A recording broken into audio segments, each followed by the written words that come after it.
Okay, and we're back talking about cereal. And apparently Nancy took a sample of 16 of these cereals in order to study their sugar content.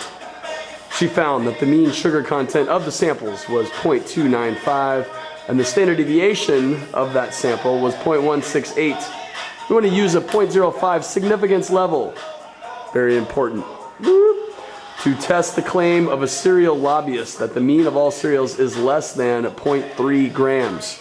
Assume the sample is normally distributed. Aha! Yes, we can assume it's normally distributed, although we do have less than 16 samples, but we only know the sample standard deviation. So that's a clear sign we got to use T. And this lobbyist is saying that the mean of all cereals is less than 3 grams. And we want to show that he's right or wrong. We don't know, but we're going to test it either way. Test the claim that the mean of all cereals is less than 0.3 grams. Alright, so go ahead and get started on it, but we're going to come over here to the magic board and give it a shot. Alright, so we know we're talking about means. Heck yeah, we're not talking about proportions, we're talking about means. And we're testing the fact that mean is less than 0.3 grams. But of course, in order to do that, we have to do the opposite of that. That's mu greater than or equal to 0.3. Perfect, that's our claim. And this is step 1. I don't like this song. So I'm going to change it. I'm going to go to, here we have it. Sigma is less than 0.3 and sigma is greater than 0.3. We've got to assign it to the null and the alternative hypothesis. Oh, that one has an equal sign in it. Mu equals 0.3. So we'll use the other one down here. Sigma is less than 0.3. That one has the claim. Oh yeah, the claim's in the alternative this time. No big deal. Claims in the alternative. Step 2, of course. Now we gotta move on. Check out step 2. We are off and ready for step 2. Let's get step 2 started, yes. So, step 2 looks like this. Right? That's not the Z though, that's the T because we don't know sigma. And what is going to happen is we have to look at our significance line. I'll show you back in a minute, but alpha is 0.05. Are we dealing with a one-tail test or a two-tail test? It looks to be a one-tail test to the left because it's pointing to the left. So we're going to put all of our error, we're going to put all that error on that side. There it is. All that 0.05 we're stuffing in over here. That's 0.05. Sweet. So, now we got to check it out. Of course, we're in the T table. I don't know if you see this or not, but I trust you guys know it. We're in one tail. One tail. Woo. So we're in area in one tail, and it is 0.05. But oh, we've got to ask, we had 16. Our degrees of freedom are now 15. We had n equals 16, degrees of freedom are 15. So that will be 1.753. That is 1.753. Of course, it's on the left side, so that's going to be negative because it's symmetric. Once again, we had 16 cereals, so our degrees of freedom are 15. We had 0.05 right there, area in one tail, 0.05 is 1.753. Alright, so it's negative, so we have that one. Step 4. Ooh, that's step 2 and 3. Keep doing it. Step 4, the test statistic. Do we use Z? Yeah. No Z, friends, no Z. We do not know sigma, so it's going to be T. X bar minus mu sub X bar divided by S divided by the square root of N. Perfect. We'll go back to the problem. We would like to know X bar and S, and N for that matter. Of course, we've already talked about it, so we kind of already know it, but let's go back and see it anyway. We're searching for X bar, mu X bar, S and N. So, 16 is our sample size. We took 16 cereals. That's N. She found that the mean sugar content of the samples was 0.295. The mean sugar content of the sample, that's X bar.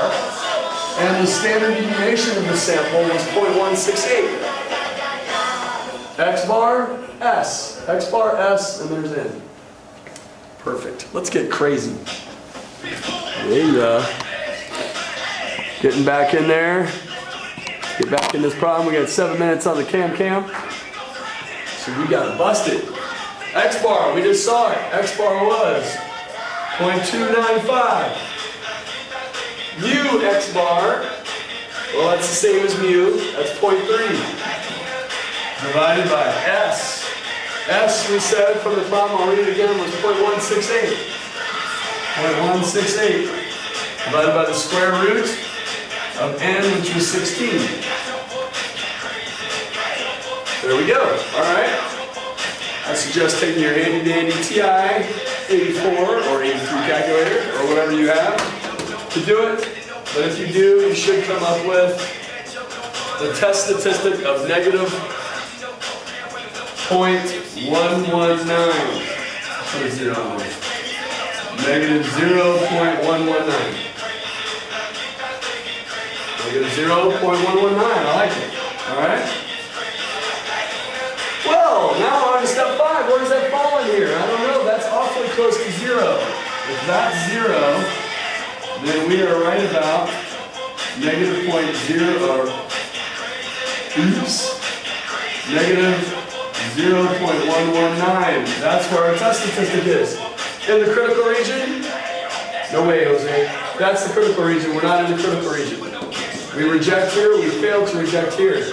So now we're in step 6 and 7. I don't think. Yes, we're perfect. So we're going to fail to reject. We fail to reject the null hypothesis.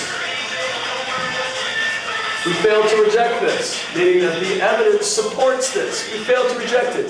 The evidence supports it. Which means the evidence does not support the alternative, but our claims in the alternative.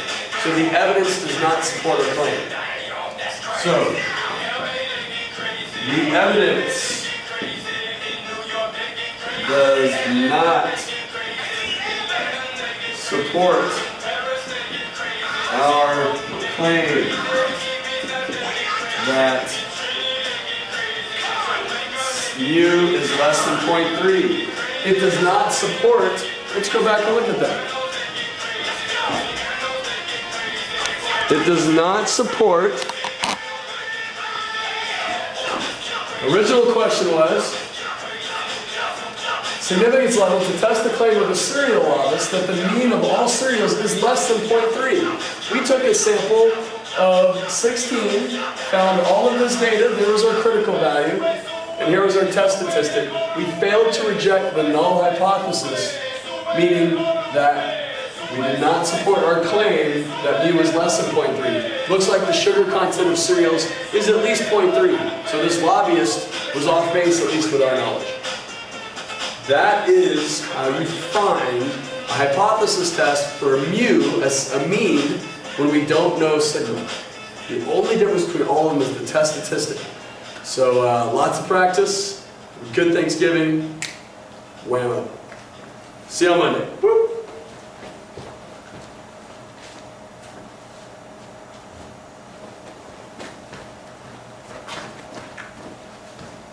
Oh yeah. And this has been brought to you by the Proportion, P hat and P. Get them at your local Ralph's or Vons or Walmart.